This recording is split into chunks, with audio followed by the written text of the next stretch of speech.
What is the most ridiculous stunt an ex has tried to pull? My ex-wife contacted me out of the blue to tell me the man she cheated with and left me from a street, sir. My ex-wife, Claire, and I were married 10 years ago, right when I turned 21 and graduated college. We were married for 5 years. During our whole marriage, I thought we were happy. I certainly was, anyway. I was successful in the IT field, we never got into fights during our marriage, and our private life seemed to be satisfying. Then, out of nowhere, she turned cold to me. Whereas before she had loved to initiate physical intimacy with me and loved having it with me, suddenly we tapered off. Every day turned into once a week, then for the last 2 weeks before I outed her, not at all. I finally learned of her affair partner when she left her phone out and it was still open to an explicit selfie that she had sent to a number I didn't know.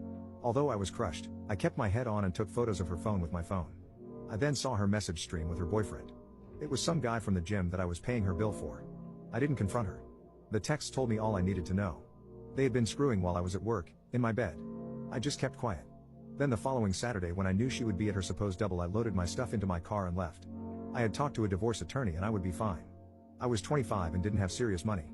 Her father had passed away and left her like $200K, so she was rolling in dough. I had no claim on that money, nor should I have had one. We had no kids, although she had always claimed we would start having kids when she turned 30. That birthday came and went, but rather than start having kids with me, she decided to just spread her legs for someone else. Although I was the sole income earner, she was in possession of a vast amount of money, had a college degree and was a school teacher for 2 years before we got married. The divorce papers were left on the kitchen table. She of course blew up my phone later with all kinds of apologies and begging and pleading, but I ignored her. A lot of her friends tried to call me. They left nasty messages about how I was a coward and never loved her, otherwise how could I ghost her? I ignored all of them. The only person I called was the guy's wife, who promptly dumped him. But I guess it worked out for my ex because she and her boyfriend got married just a few months after the divorce finalized. The only time I ever saw her again was in front of the judge to end our divorce case, where I had to pay 0 alimony and it was a clean break. She never looked at me once but kept her head down.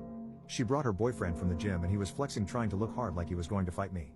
I just shook my head at him and thought he gets what he pays for. I've been on dates since then and been intimate a few times, but have never been in a long-term relationship since. This was my own choice. In a lot of ways I'm not over my relationship with her. I don't love her anymore, but I'm turned off from loving anyone now. Eventually, I reconnected with some of my friends I had neglected during my marriage since my wife disapproved of me being friends with anyone. I used to use Facebook, but pretty much anyone I care about, I already see and converse face to face or on the phone. So, I never use it anymore. Apparently Claire had spun a narrative that I was mentally abusive and that's why she had no choice but to leave me for an affair partner. My parents didn't buy it, and my close associates didn't buy it, either.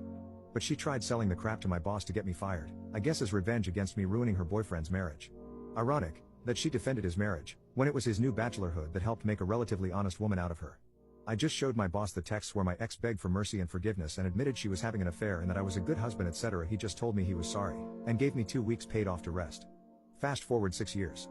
I'm still single and just working in my same field and at the same company, but making more money now, and I am doing pretty well for myself. I got my own apartment, I've got savings, I've got a 401k, a car, and I'm generally happy. I do what I want, when I want, an answer to no one. I'm happy where I'm at. But last week my ex started texting me again. I never blocked her number, since there was no need to. She hadn't tried contacting me again since the flurry of old messages a long time ago begging me not to divorce her and telling me the other guy didn't mean anything to her, blah, blah. At first her messages were just friendly. Hi, it's Claire. Long time no see. How are you? I know I messed up. Can I call you? Then she tried to call me. At least 10 times. I didn't pick up, and I didn't answer any of her texts either. This is still your number, right?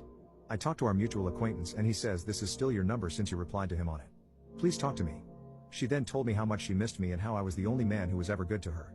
Then she started sharing information. My husband is such a bastard. He hurts me. I don't know what to do. I made the biggest mistake of my life throwing you away. You were the best thing that ever happened to me. I still ignored her. Then she started naming off different ways that he hurt her. I don't ever want to contact her again, so I texted our mutual acquaintance, a person who had joined in on calling me a coward years ago, and told him what Claire told me. I asked him to get into contact with the proper authorities if what she's saying is true, because I don't give a crap about Claire anymore. I told him I don't care if she starved to death in the street or died, but I figured maybe her friends cared. I actually used those words. Looking back, it's obvious I do care, if I bothered to try to send such a hateful message through an intermediary, but I didn't want to get involved otherwise. I also figured Claire was trying to manipulate the former nice guy I used to be. The old me would have rushed to her rescue and be a shoulder to cry on. Not anymore. The acquaintance told me I was an evil person and a monster, and so I told him to screw himself and blocked him. For the first time in forever I logged into Facebook. As expected, no one that I used to think of as a friend had ever tried to message me to comfort me or help me back when I was first getting cheated on and divorced. I had gotten a lot of support from my family and actual friends and coworkers who had since become outside friends, telling me they were right to support her because I was abandoning her in her time of need. But seriously, WTF? What am I supposed to do? I'm her ex-husband and someone she cheated on. They know about the alleged misconduct on the man's part, so as her friends, what are they doing about it? I'm just some guy she used to know, and who she hurt. Regardless, I kept on getting the abuse. I saved all the texts she had sent me recently as well as years ago and decided to stop taking the high road on social media. But first there was something I needed to do. I answered her text. I played the shoulder to cry on card and told her that we should meet to talk in person. She was hesitant for a few days, but eventually her sob story transitioned into, "I miss your soft touch," and so on. I would respond back appropriately with, "I wish I was with you right now to cheer you up." That's when she told me to come over so we could talk about everything. When I walked through her door, we talked for about 4 minutes before things got physical.